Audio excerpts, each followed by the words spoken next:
E foi revelado como seria o roteiro de Dinastia Kang e como as incursões e o multiverso iriam se relacionar com as variantes. Depois da vinheta eu vou te contar tudo, segura aí.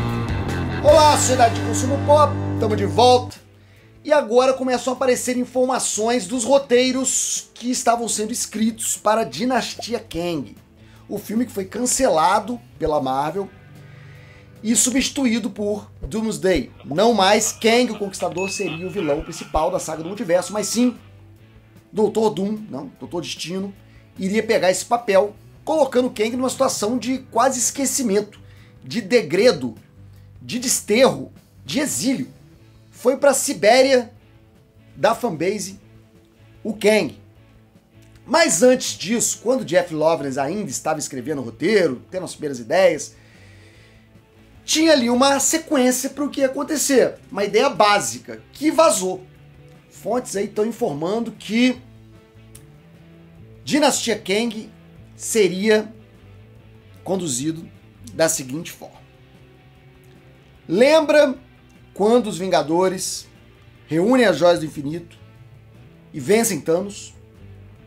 Quando os Vingadores usam as partículas Pym para, através do reino quântico, atingir outros universos e pegar emprestadas as joias, os Vingadores criam para si mesmos uma dimensão paralela. Todo o conceito do que viria a ser Dinastia Kang parte de um princípio que a gente viu lá no Ultimato. Que quando você altera a linha do tempo, você não está mais nessa linha do tempo. Você automaticamente gera uma linha paralela tangente, um branch, uma ramificação, que conta uma outra história. E você está achando que você está na realidade, mas na verdade você se deslocou, só deslocou os eventos da realidade principal, que continua existindo e avançando. Isso sugere que em algum momento Thanos realmente eliminou metade dos seres da galáxia, foi assassinado pelos Vingadores e a vida seguiu. Em algum momento isso continua acontecendo, isso continua real, isso teve complicações lá na frente. E é aí que começa o roteiro. E tudo que acontece após o Ultimato, desde do empréstimo das joias até Dinastia Kang, se passa em uma versão alternativa do universo Marvel. Não é mais o 616, é o 616 tangente, onde os Vingadores usam as joias do infinito contra o Thanos. Na linha mestra do UCM, o Thanos vence e a história continua, com os Vingadores que sobraram, que vivem num mundo muito mais complicado, um mundo à beira do colapso, um mundo distópico. E os nossos Vingadores, que todos eles pularam dessa linha do tempo quando criaram uma nova realidade, estão vivendo de boa. E aí você tem Shang-Chi, aí você tem Cavaleiro da Lua, Miss Marvel, Eternos, todos surgindo ali, aparecendo em uma dimensão alternativa. E quando a parada explode, quando o Kang aparece, os Kang, né, e vem tirar satisfação com os Vingadores, porque eles estão em uma linha do tempo clandestina, é que o bagulho acontece. Porque os Vingadores e os novos personagens que entraram nas fases 4, 5 e 6 não pertencem a uma realidade que deveria existir.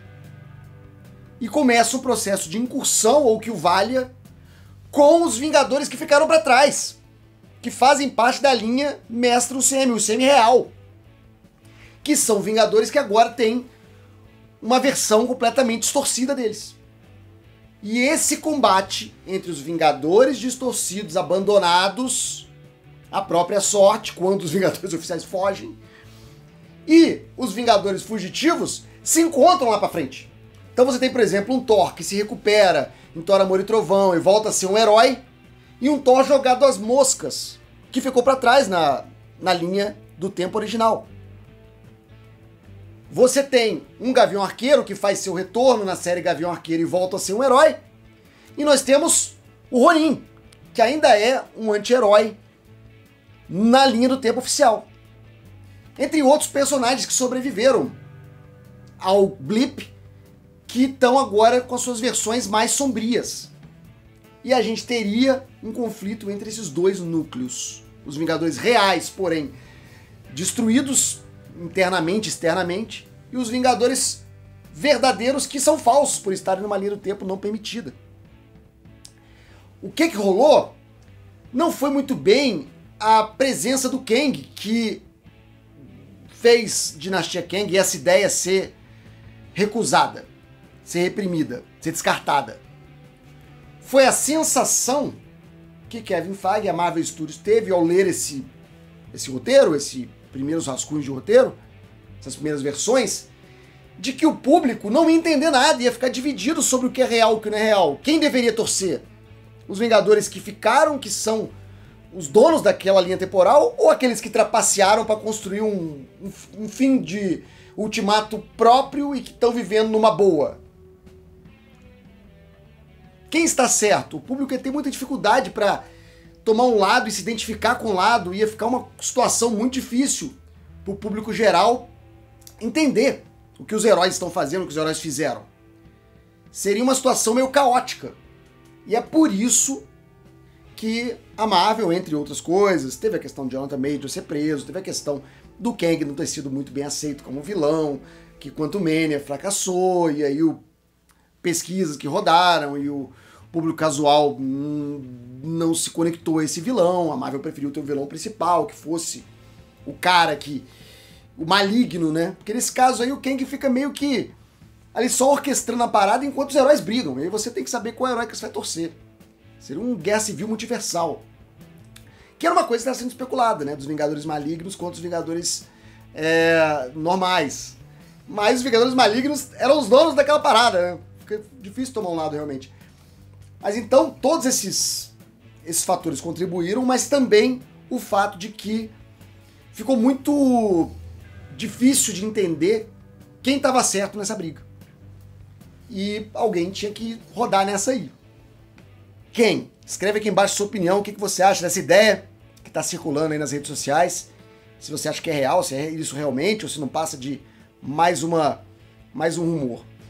Daqui a pouco eu tô de volta com mais assunto da cultura pop e seja membro desse canal. Os membros do canal não assistem comercial, você vai receber o link sem anúncios para curtir os vídeos aqui do Quatro Coisas sem interrupção nenhuma. É só ser membro, R$ 2,99 apenas, o botãozinho tá do lado de se inscrever. Se você não tá inscrito, aproveita e se inscreve também. Já deixou o like no início do vídeo? Então deixa agora. Se você esqueceu, eu te lembro mais cedo da próxima. Até mais, até breve, até já. Tchau. E esse foi mais um conteúdo do Quatro Coisas. O canal tem pelo menos 3 vídeos todos os dias de segunda a domingo. Se você gostou, aqui vão mais algumas dicas para você assistir. Não esquece de deixar o like, um comentário, se inscrever se você ainda não é inscrito e ativar o sininho para novas notificações. Muito obrigado, até a próxima.